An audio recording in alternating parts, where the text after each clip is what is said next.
All right. Okay. All right, everything's We're going. gonna go. We're going. Yeah. Okay.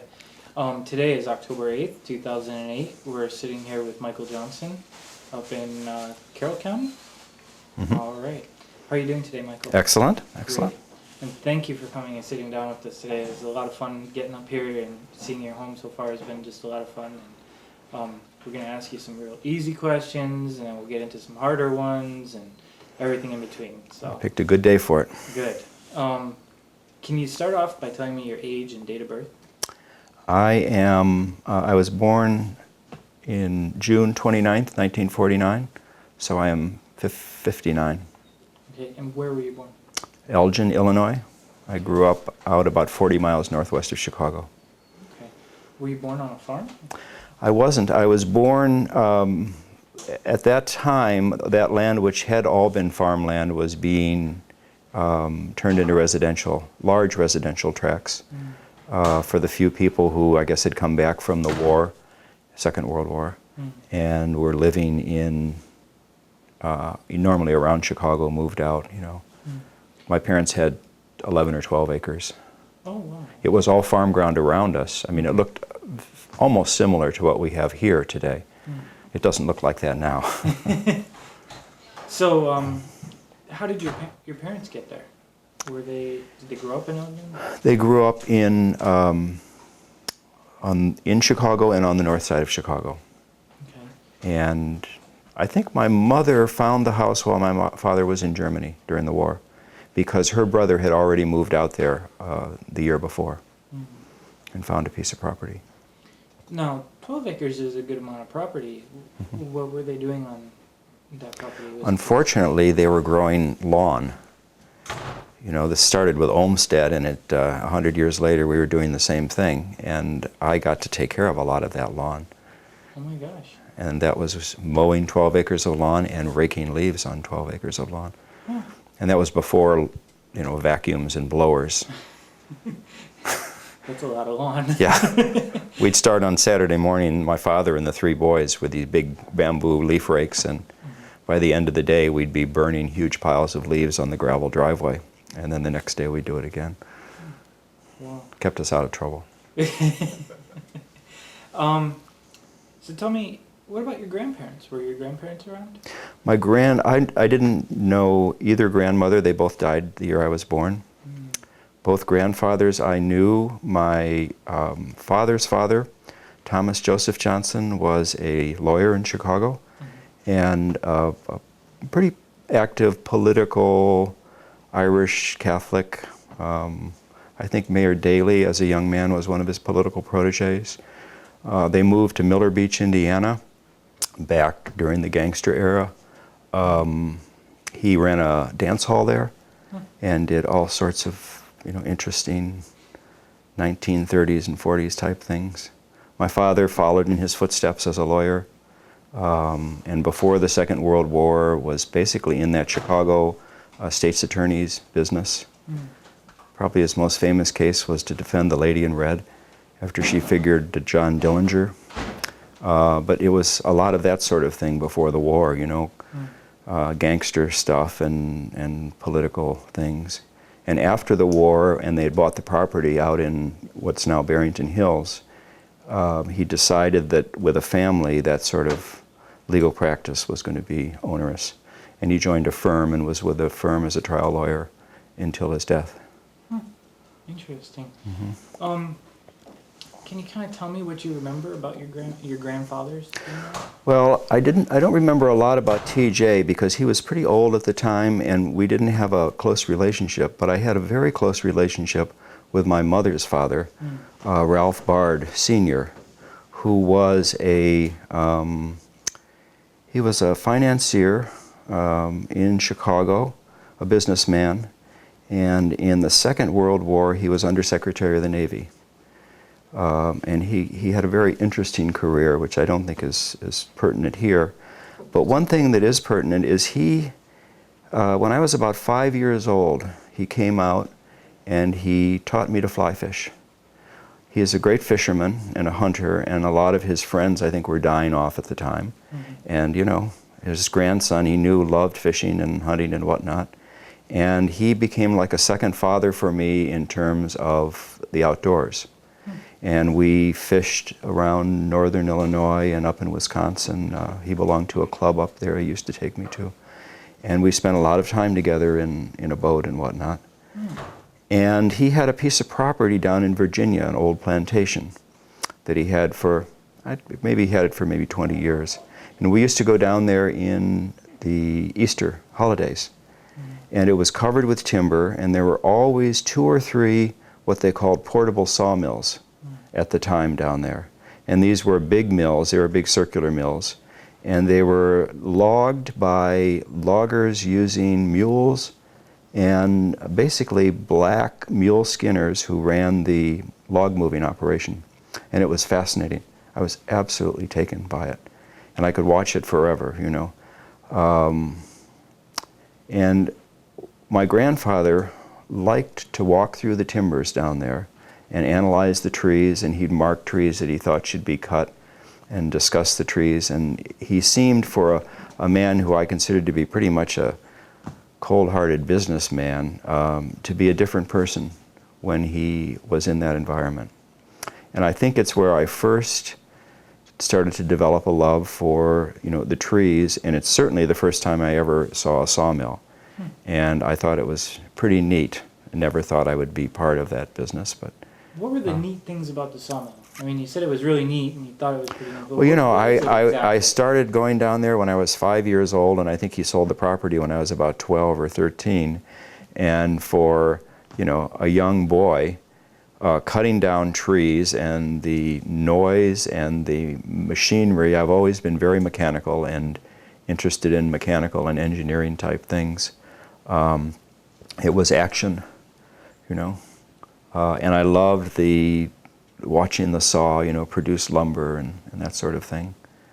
And I've always been, growing up on the property, out in Barrington, I was right on a 100-acre lake. So I spent most of my time either out in the woods or the fields or on the lake.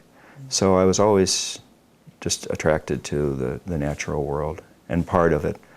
You know, I knew what was in the lake, I knew what was in the mud, I knew what was in the woods and the birds and all of those sorts of things. So that was very attractive to me. Can you kind of tell me, I mean, you talked about your grandparents. Do you have any brothers and sisters? I have 2 brothers and a sister. My sister is the oldest. Then I have an older brother and a younger brother. How would you explain your childhood if you were to describe it to somebody? How would you describe your childhood growing up with, you know, your brothers and sisters on this 12 acres? We were brought up, my parents were really good at this. When I look back at it, they didn't try to push us into any sort of mold. In other words, none of us became a lawyer. My sister was the oldest, and she tended to gravitate a little bit towards religion. She went to a Catholic school for a while and eventually went to Catholic schools in college. Was getting her master's in theology, I think, when she had some medical problems and had to stop that. My older brother, he was kind of a rebel. He was the one who fought with my father the most. I think I was the watcher, you know, the one who just would go outside and go out in a boat and fish and not make a lot of noise, or, you know, not try to push the family one way or the other. And my younger brother, who was 2.5 years younger than me, became the businessman. He was the one who went to Princeton and Harvard and has a financial, you know, consulting business. And so it's really a pretty different group, you know. My sister did eventually become a principal of a Catholic school, and she's still involved in a lot of educational work and theological work that way. My older brother is in Denver now, and he's done everything from real estate to private investigating to, we don't always know what he's involved with, you know. And here I am still out in the woods. At one point, my parents in 8th grade decided that I wasn't applying myself academically, and they had me do a bunch of tests, and they decided to send me away to a private secondary school. I think because they were afraid that I was going to grow up living in the woods and fishing and doing those sorts of things my whole life. Uh-huh. And that, I guess, is how it turned out anyway. Can you tell me, I mean, it sounds like you spent a lot of your childhood outside. I did. What kinds of chores did you have to do? We had to mow the grass. We had to mow the weeds when the big lawnmower wouldn't cut them. So first you'd go out with the gang mowers and mow, and then you'd go out with a hand-operated mechanical mower and knock down the weeds. We had to rake leaves all fall. We had to shovel walks and plow the driveway, which there was a lot more of when I was a kid. I'm not just making that up. This isn't like I walked 10 miles to school. There was a lot more snow shoveling back then. And then whatever projects had to be done on Saturday and Sunday afternoons, if Dad said we were working on something, we worked on it. I gravitated towards the mechanical things. I was fascinated with engines and anything mechanical, and I was good at taking things apart and pretty good at putting them back together. That comes with age, and experience. So we did lots of work, a lot of physical work and outdoor work. Was there something that your parents would ask you to do that you just hated doing in terms of chores? Is there a single chore that sticks out in your mind, or a couple of them? Well, no, I really just grew up thinking that all of those things were things that you needed to do, and I think that's put me in a pretty good stead today, because when you're trying to run a sawmill and you have 8 or 10 pieces of machinery that you have to keep running, and 4 or 5 chainsaws and all of these things, when things start to break, it can be very frustrating. And just having sort of that philosophy that, okay, you got to stop, this has to be fixed, it's got to be fixed right, and go on is kind of helpful to have. Not that I don't get impatient, but I can't remember any job that stuck out like that I just hated to do. What about having brothers and sisters around? Was there a job that you guys would kind of fight about? I want to do that one because it's the good job, or? My father had an interesting system, and my younger brother, who is the financial guru today, has brought this up when he's talked about it in family gatherings and things. My father had a system where he had a book, and if we were running the gang mowers, it was a certain rate per hour. And if we were running the Gravely tractor, it was a certain rate per hour. And if we were raking leaves, it was a certain rate. And he based those on the difficulty that he thought each job represented. And so at the end of the week, or maybe every couple of weeks, we'd sit down on a Sunday evening, and Dad would get out the adding machine, which he loved to operate, an old, hand-cranked adding machine. And he'd figure out our hours and how many hours were at 35 cents and how many hours were at 55 cents. I can't remember what the rates were, but I don't think anything went to $1. And then he'd add it all up and we'd get our allowance. So there was some incentive to take the more onerous jobs, I guess. Now, as a kid, getting an allowance, what sorts of things did you spend your allowance on? With me, it was pretty much always fishing equipment, things to do with camping. I had some friends in grade school, and we would occasionally, on the weekends, go out and camp on the lake. And the lake was surrounded by a lot of property the neighbors owned, which was just wild back then. And nobody minded, that we were out there camping and fishing and whatnot. Things like that. Radios, when transistor radios just came out when I was a kid. So a transistor that I could hide under my pillow and listen to WLS, late at night when my parents didn't know. Things like that. Oh, very cool. What about school? Where did you go to school? I went to school in a small grade school, which was called Countryside. It's in Cook County out there. Because all these people were moving out and had houses, there was a different school district which was separate from the town school district. And we went to a school, there were probably, usually, I think the biggest class I was ever in was 32 or 34 in grade school. And I also, interestingly enough, went through grade school with a lot of my cousins, because another brother moved out there. They had 4 kids. Uncle Ralph had 3. There were 4 of us. Then there was a second cousin that had children. I think I had 3 first cousins in my class, and 2 ahead of me and a couple behind me. And that seemed to be kind of common in that school. I know the Littells and the Smiths, and there was a whole other related group of cousins. And it wasn't that we could all necessarily play because we were next door to each other every day, but it was a pretty close group. And I always grew up with a fairly strong sense of greater family that way, which I think would be pretty similar as people have here today, and maybe rare for people in a more urban setting. Do you remember family gatherings then? Oh, certainly. And what were they like? There were 2 major family gatherings. The first one was at Thanksgiving and Christmas. My grandfather, Bard, had a house in Lake Forest, and we would go there for dinner. Always Christmas, occasionally Thanksgiving. And sometimes there were as many as 50 or 60 people at that dinner. 2 turkeys, I mean, big family gathering.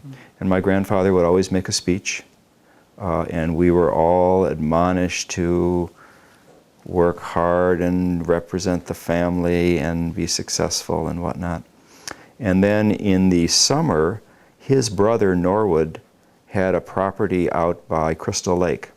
And I loved that property because it had a lake on it that was very well stocked. And part of the summer picnic was, I could go fishing out there. And he was also a businessman. He was successful, and he did exactly the same thing. A big picnic, between 50 and 100 family people there, and a big lecture always before. It was like the family grace was the family lecture. And he did exactly the same thing. So we are all admonished to grow up and, represent the family and all that sort of thing. What about food? What kinds of food were you eating at these events? Well, at the Christmas, it was standard Christmas fare. At the picnic, it was picnic fare. I always grew up, the way my mother ran the household, it was one of those deals where we had pretty much the same meal every night of the week. Now, we were raised Catholic, so Friday was always fish or macaroni and cheese. I think Wednesday was spaghetti night. It was that sort of thing. Didn't spend a whole lot of interest on food. My mother was a good cook, but not a gourmet type cook. But she was quite good. I think we've developed a much greater interest in food and cooking, since we've had our own family. Living out here, it's kind of one of our major forms of entertainment, is to cook well and enjoy cooking, preparing good food. Neat. Now, while you were in school, school's a big organization, but there's other outside organizations that go on, FFA, 4-H, different things. Were you involved in any of those? I was not. And for a very obvious reason. There wasn't FFA around us because the big farming was moving out of the area as it was being taken over. But there was, I know there was some 4-H, but there was Boy Scouts and Cub Scouts and, a lot of those sorts of things. And I had no interest in them whatsoever. I had a dog and a gun, and I could go as far as I wanted in any direction. I had a boat and a canoe in a 100-acre lake, and what did I need the Boy Scouts for, I mean, that was like playing at what I was doing full time, So now my older brother was in the Boy Scouts, and a lot of athletics. I wasn't as interested in athletics at the time. I thought I kind of had it all. It's pretty alone, not lonely, but alone. Did you ever feel, that your parents wanted you to join the Boy Scouts, or? 4-H or anything like that? No, they did want me to be on more sports teams. Oh, really? Yeah. And I didn't have a whole lot of interest in that. My older brother was a very, very good athlete, exceptionally good, and loved baseball and wrestling and basketball and things of that nature. And I, was not tall, and I'm actually a pretty good athlete, pretty well coordinated.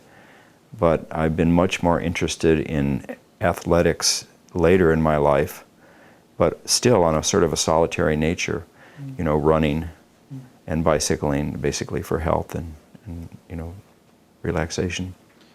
What sports were they trying to get you to join? Baseball, Little League.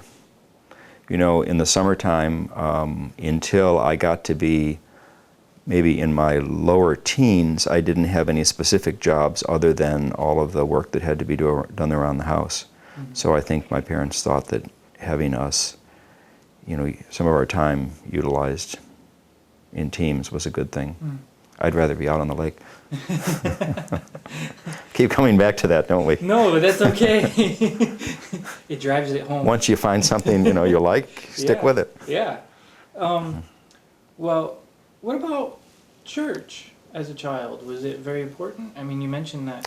Well, we were raised Catholic, so we went to church every Sunday, and not being in a Catholic school, every Thursday afternoon we went to catechism class in town. And, it was a big deal until we stopped doing catechism class. And I went to church until